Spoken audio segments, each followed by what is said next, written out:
Hare Krishna Vaishnavas. Today we are going to speak in Spanish, in English. I hope to remember because I don't speak very much in English. I used to do, but now I'm speaking mainly in Spanish. I received a few very nice questions by a few devotees, so I'm going to answer them today, now. Okay, so first of all, Namam Vishnupadaya Krishna Pristaya Bhutale Srimate Bhaktivedanta Swamini Iti Namine Namaste Saraswati Deve Gauravani Pracharine Nirvishesha Shanyavadi Paschatyad Satarine. Jai Sri Krishna Chaitanya Prabhu Nityananda Sri Advaita Gadada Srivasadi Gaura Bhaktavrinda. Hare Krishna Krishna Krishna. Informazioni di contatto di Krishna. Hare Rama, Rama Rama, Hare Hare.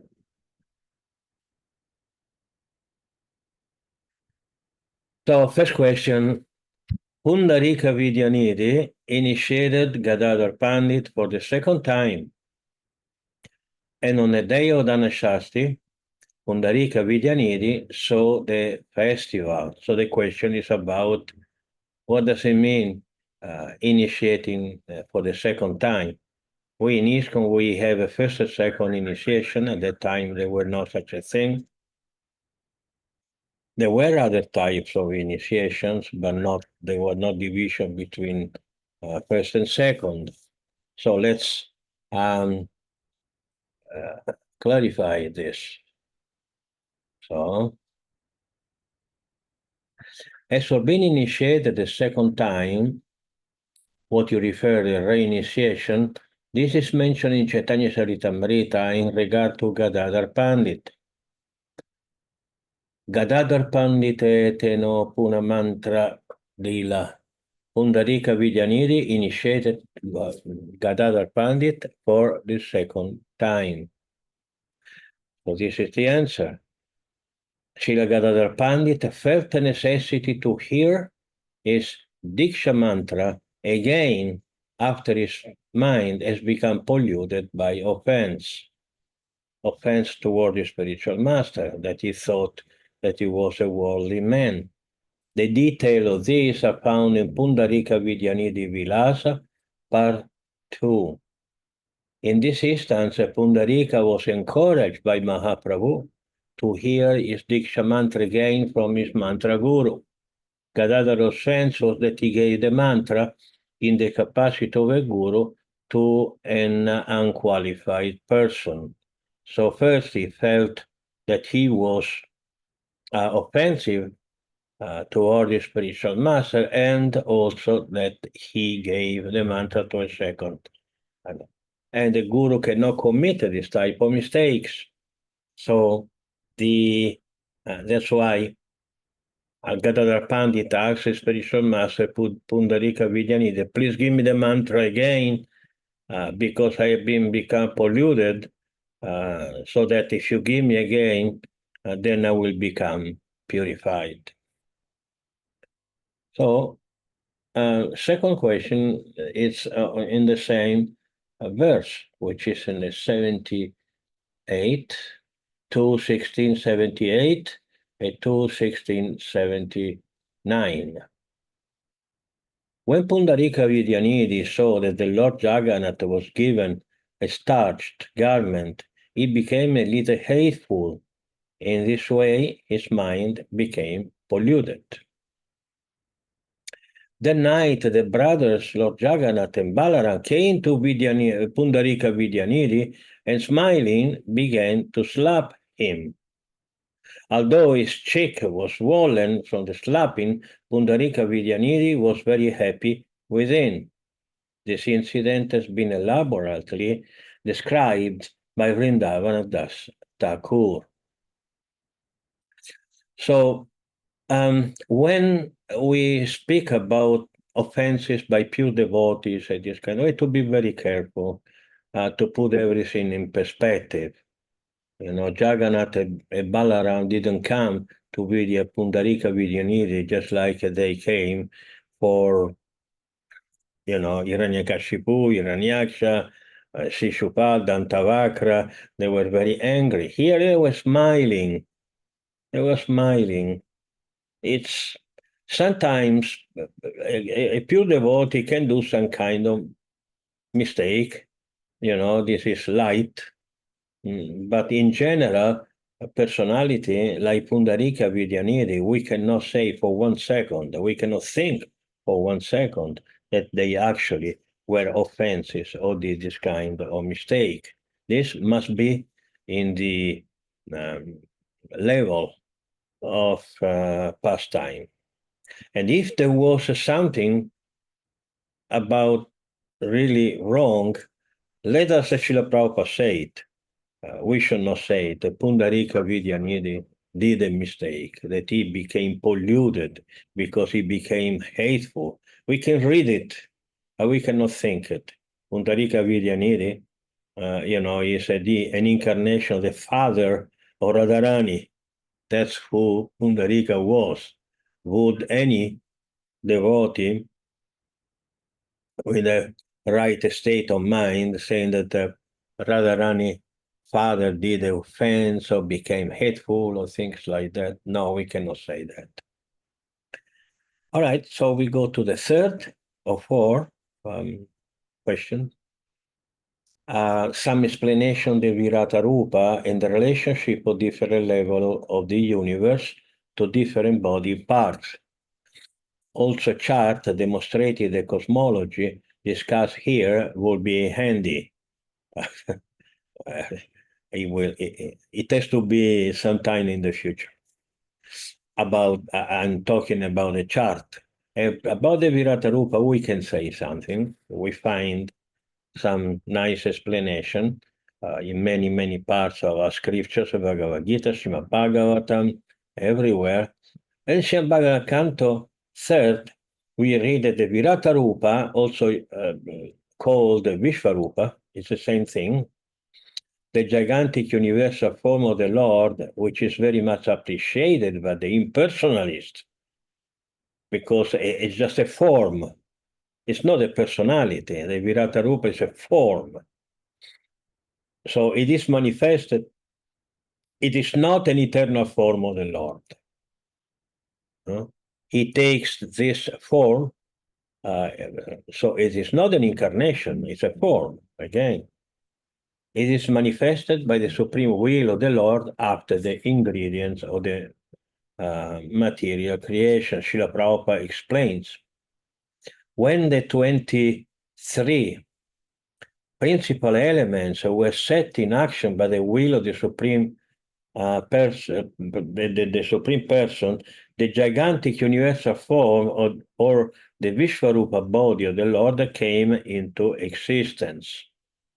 The Virata Rupa or Vishvarupa, the gigantic, that's we already know. Lord Krishna exhibited this Virata or Vishvarupa to Arjuna just to convince the impersonalist that he is the Supreme Personality of Godhead. Krishna exhibited the Virata Rupa. It's not that the Krishna was exhibited by the Virata Rupa. The Virata Rupa is not the original form of the Supreme Personality of Godhead, but and then the personality comes from the Virata Rupa. No, it is the opposite. It's the personality of the Supreme Lord who manifests the Virata Rupa. And it is a very important point to discuss with Mayavadi or impersonalists of various types. The Virata Rupa is not, therefore, an eternal form of the Lord exhibited in the spiritual world.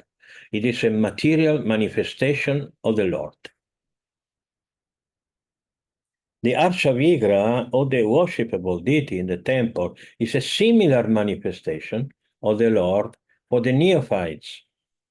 In spite of the material touch, Such forms of the Lord as the Virata or and Archa are all non-different from the eternal form of Lord Krishna. So this is very clear. We now understand what is the Virata Rupa. It's not an incarnation, it's a form taken by the Lord. The Lord shows his power, but it doesn't become another person to have this power. It's always the Lord Vishnu. We cannot describe the universe cosmology using the Virata Rupa, because it's not meant to be a description of the universe.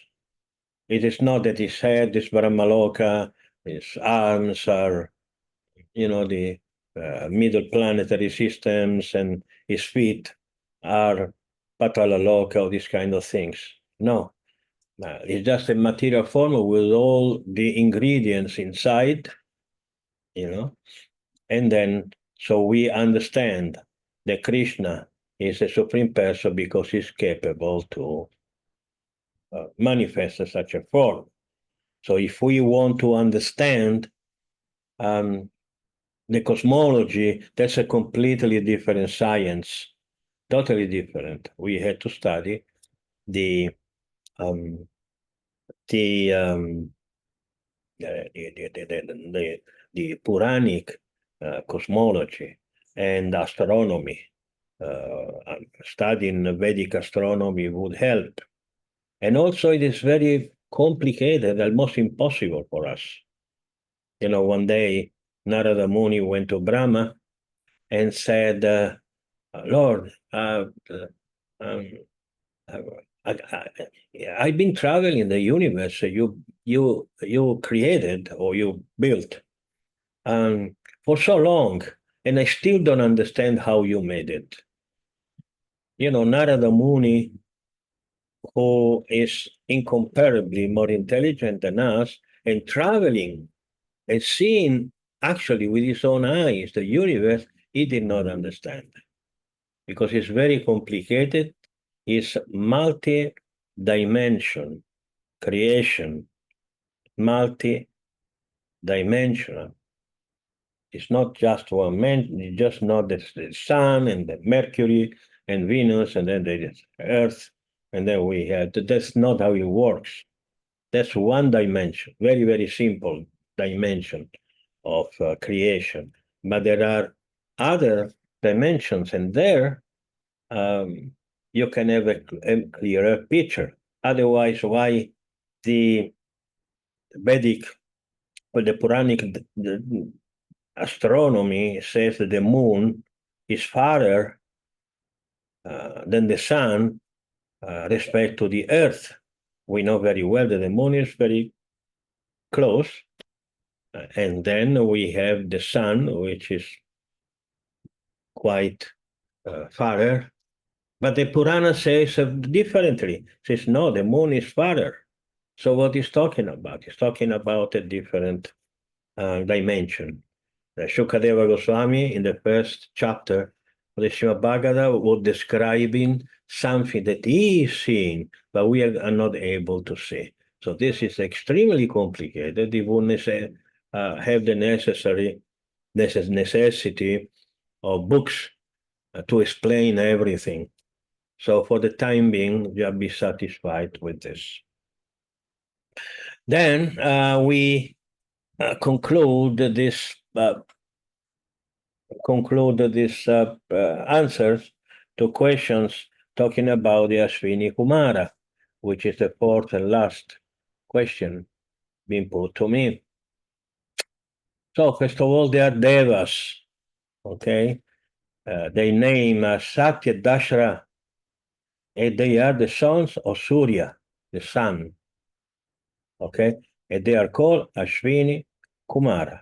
And we find this story in Anushasana Parva, and all this you will know if you have read the Mahabharata that I published. Even the first volume, there are the Asvini Kumara. So please read the Mahabharata. Not the Mahabharata in 2 volumes, the big Mahabharata, part of the an encyclopedia of Mahabharata that will come a little slower than I projected, but it will arrive. They are also known as Ashvini Deva. They are the physicians or the Devas. Aranya Parva, that's you don't have. No, you don't have the Aranya Parva in the book. So we know that they come from Vishnu in this way. Brahma, Marichi, Kashyapa, Vivasvan, and the Asvini Kumara. This is a nice question, a nice story. I will say it shortly, because it's quite long. Yeah, I'm not going to say the story. I'm going to say the story to Sukanya after, otherwise it's too long. Sangya is the daughter of Vishwakarma. She, Sangya, was the wife of Surya. She got 3 children, Manu, Yama, and Yami. Yami is the Yamuna. Manu is the first of the Manu. And Yama, Yamaraja, of course. Once finding the effulgence of Surya unbearable, she engaged Chaya to look after Surya and left for the forest to do penance there. Sangya said, I cannot take more heat. So she asked to some friend of her, Chaya is a whole story, personal story. I'm not going to say it now. So Sangya asked Chaya, please take my position for some time, look after Surya, and then one day I will come back. Surya took Chaya to be Sangya because they were very similar physically, and got 3 children from her, from Chaya. So she had 3 sons from Chaya, and Chaya left, and Sangya begot 3 children, and then Surya did 3 children with Chaya. They are Sanaishchara, that's Pluto. Manu, there's another Manu, and Tapati. Tapati is a nice story that we find in the Mahabharata. But one day, Chaya got angry and cursed Yama, his brother. The brother, the same father, but 2 different. It's a step brother. That's a name in English. Okay. Surya, seeing Chaya very angry, understood that Chaya was no Sangya, because Sangya is very tolerant. It was then the Surya Yama came to know that Chaya was not Sangya, and asked Chaya what happened. And Surya found out that his wife had left him. And the Sangya was practicing austerities, taking the form of a mare, a female horse. Then Surya, she was very much in love with Sangya, more than she was in love with Chaya. Then Surya went to her in the form of a horse. Since Sangya had the form of a horse, then Surya took the form of a horse, and with her cooperation produced 3 children. More than 3 children more, of which the first 2 became known as Asvini Kumara. Okay, now we arrived to the Asvini Kumara. Surya went to found his former wife in the form of a mare. Surya took the form of a horse, and they coupled, and the first 2 sons were the Asvini Kumara. The third son was called Revanta. Then Surya took Sangya to his place. They were united, Surya and Sangya. It is said the Adi Parva said that Ashvini Kumara were born from the nose of Sangya. So they were made by the ascetic merit. The Asvini Kumara became the physicians of the Devas. We are going to say more about the Asvini Kumara. We are going to say more about Chaya and more about everybody else one day. Okay, thank you very much. See you at the next video class. Hare Krishna.